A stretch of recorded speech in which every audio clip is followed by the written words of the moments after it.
You're watching Bloodstock TV. Yet again, we have someone completely awesome on our sofa. Where?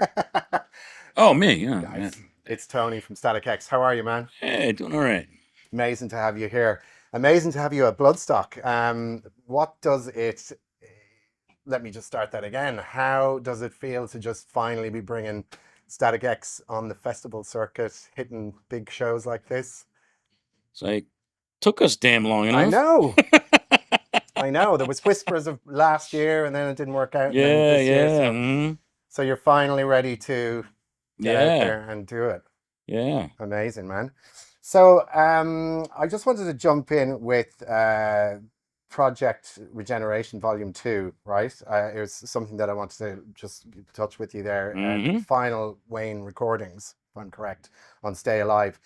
Um, how did it, like, just revisiting that material, like, did that help in any way to sort of form where you are going with things? It's this whole thing it's funny how it all just kind of snowballed, all from just my initial idea of taking those demos that Wayne had left behind Yeah. and sitting around at home after not touring for 4 months, whatever, and I knew there weren't going to be any tours coming up for the rest of the year. So I went and revisited the stuff, and that's when I called the other guys, like, hey, you guys want to help me finish this stuff up? That's how this whole thing started. Just as simple as that. Yeah, Like, just as simple as that. yeah. And it all just kind of snowballed into what we're doing now. No one is more surprised or amazed at what we're doing and how this is wound up more than me. Right? Mm. It's incredible.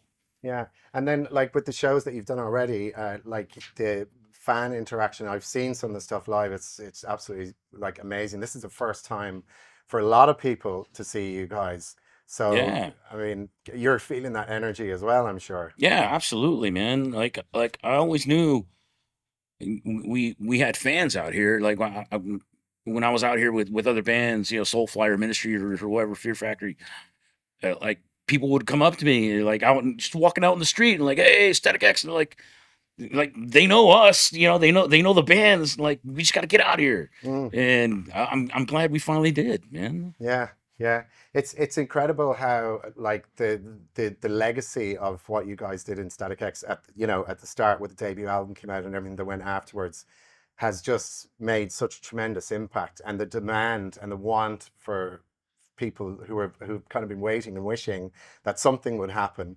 and finally it is. Yeah, yeah, And it's incredible, man. what in terms of stuff that's happening right now within the Static X camp in terms of like, are you guys continuing to just keep working on new ideas and We've been talking about writing some new material, some new songs.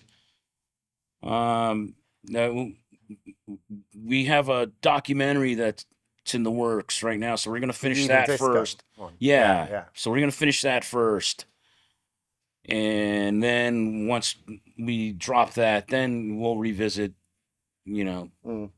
going in and writing some new Is material. in terms of that process, do you feel like with this documentary that there is a process to it that you feel that you just kind of need to do this first to lay down a foundation of sorts before you take this next step and actively start kind of recording and writing and doing all that stuff? Yeah, I don't want to juggle too many plates. I gotcha. Just finish this, and then we can focus all our attention on new material. And am I right by thinking that like you're working on this documentary now, but it is very highly likely or positive even that it's going to be out next year? Yeah, that's what we're shooting for. Okay. We're in the editing process now. All the footage is done. We're just got to find the right edit, Yeah. and we'll get done with this run here. We'll get done with the run in the U.S. coming up with Mudvayne, and then we'll spend the rest of the year working on that. Yeah. It's funny you mentioned, well, it's not funny, you mentioned Mudvayne there, and again, it's another band from that era. Um, there's quite the resurgence of you know, that particular era. I like to call it the sort of Roadrunner era, even though a lot of bands were not on, but Roadrunner, Right. but it is the Roadrunner era, and you know, even testament to like the headliners today, minus Gojira. I mean, it's massive, you know, that particular part of history within heavy music, and you were right there in the thick of it all. Like when you look back on all of that, do you? Is there kind of like, do you miss the way things were back then? Because there was a tremendous unity amongst that label, and just the with the project, the United project that everybody did together, and all that. It was just a really golden era. So when, like, does that mean an awful lot to you now when you look back on it, or is it kind of, do you view it in a different light? Yeah, I mean, we weren't on Roadrunner Records. We were on Warner Brothers. Yeah, But but that a lot of era, our I friends' got, yeah, bands were on Roadrunner, and you know, a lot of my friends were on that Roadrunner United record. You know, yeah, my buddy Dino, he was one of the he captains. was, Yeah, yeah. yeah. So yeah, that I mean that was such a cool time to be part of a really cool scene, and Yeah, it's nice that a new generation's getting a crack at it yeah, and getting exposed to it. You know? absolutely. Well, it's even like, as I said, there's a load of people that will be here today that have never seen you before. It was just Yeah. folklore, you know.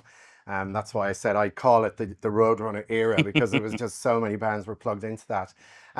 Just talking about having toured like with bands such as Ministry, and Go Ahead and Die, which is Max's other project. Yeah.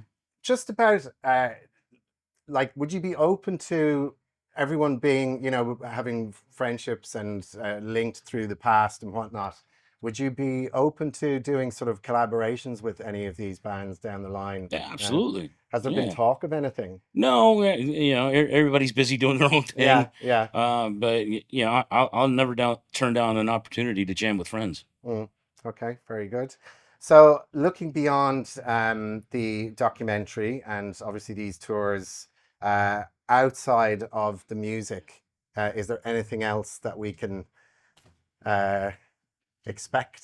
Like, there's no graphic novels or comics or any of that type of stuff? Yeah, nothing like that. I mean, the main thing we're gonna focus on after these two tours is the documentary. Want to Yeah. make sure that gets done right.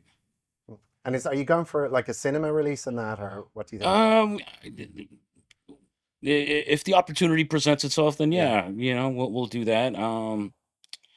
We're hoping to get some distribution somewhere, but Hmm. at the end of the day, it's going to come out one way or One another. way or You another. know? Yeah. Okay. Very good.